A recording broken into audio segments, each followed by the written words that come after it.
एक गोष्ट. इच्छापूर्तीचे झाड. गावात एक सुंदर आणि भले मोठे झाड होते. त्या झाडाखाली मुले खेळायची. लोक बसून गप्पा गोष्टी करायची. एके दिवशी झाड तोडण्यासाठी माणसे आली, पण पिंकूने झाड तोडण्यासाठी विरोध केला. गावातील लोकांनी पिंकूची साथ दिली. पिंकू खूप दयाळू मुलगा होता. तो नेहमी इतरांची मदत करत असे. गावातील लोक त्याच्यावर खूप प्रेम करत होते. एक वर्ष गावात मोठा दुष्काळ पडला. विहिरी कोरड्या पडल्या. शेतातील पिके सुकू लागली आणि लोक चिंतेत पडले.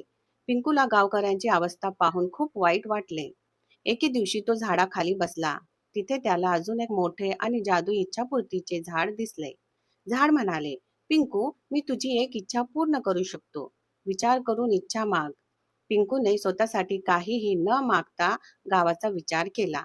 तो म्हणाला, माझ्या गावात भरपूर पाऊस पडू दे आणि सर्वांच्या शेतात हिरवीगार पिके उगवू दे. क्षणात आकाशात ढग जमा झाले आणि मुसळधार पाऊस पडू लागला. काही दिवसांतच गावातील विहिरी भरल्या आणि शेत हिरवेगार झाले. झाड पुन्हा म्हणाले, पिंकू, तू अजून एक इच्छा मागू शकतोस. पिंकू म्हणाला, गावातील प्रत्येक मुलाला शिक्षण मिळू दे. ताबडतोब गावात एक सुंदर शाळा उभी राहिली. मुलांना पुस्तके, वह्या आणि शिकवण्यासाठी चांगल्या सुविधा मिळाल्या.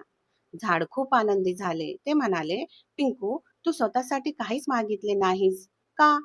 पिंकू हसून म्हणाला, माझे गाव आनंदी असेल तर मीही आनंदी असेन. हे ऐकून झाड म्हणाले, तुझ्या निस्वार्थी मनामुळे मी तुला सर्वात मोठे बक्षीस देतो. त्या दिवसापासून गावात कधीच पाण्याची कमतरता भासली नाही. लोक एकमेकांना मदत करू लागले आणि गाव आदर्श गाव म्हणून ओळखले जाऊ लागले. पिंकूला समजले की इतरांच्या आनंदातच खरा आनंद दडलेला असतो.